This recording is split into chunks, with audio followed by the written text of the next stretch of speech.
It was a stormy night when Lydia first saw the house. Towering over the trees, its windows blacked out like soulless eyes, it seemed eerily alive. Ignoring the warnings from the locals, she decided to spend the night there. Lydia was an investigative journalist with a knack for unraveling mysteries, her curiosity always getting the better of her. Upon entering, the door creaked open as if beckoning her inside. The living room was cluttered with old, dusty furniture, and the air was thick with the scent of decay. Lydia felt a shiver run down her spine but continued her exploration. Each step she took echoed through the vast emptiness, amplifying her sense of isolation. As she ascended the grand staircase, she noticed portraits lining the walls, eyes seemingly following her movement.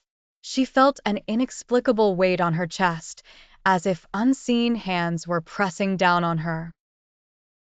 Yet, she continued, driven by an unseen force. The floorboards groaned under her weight, and she hesitated, but the pull was irresistible. The second floor was more unsettling. It was colder, and strange noises seemed to emanate from the walls. Lydia's flashlight flickered, and then she heard it, a soft, mournful wailing. She approached the source, a room at the end of the hall, door slightly ajar.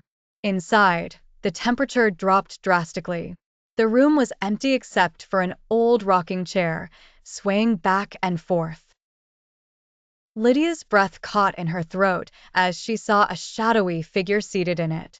She squinted, trying to make out more details, but it vanished in an instant. Heart pounding, she backed out of the room and tripped over something soft and yielding. Turning to see what it was, she found a tattered doll, its eyes eerily lifelike. She picked it up, and a cold breeze whisked past her, carrying a whisper, "Leave." Fear gripped her, but instead of fleeing, she gripped her camera tighter. She needed evidence. Heading back downstairs, the whispers grew louder, turning into anguished cries. The house seemed to pulsate with malevolence.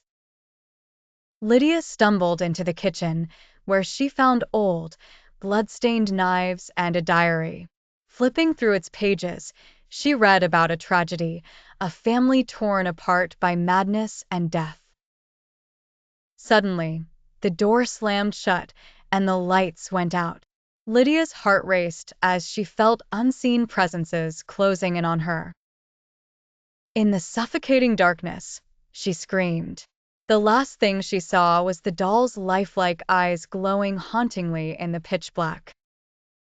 Then, there was silence, as if the house had consumed her completely.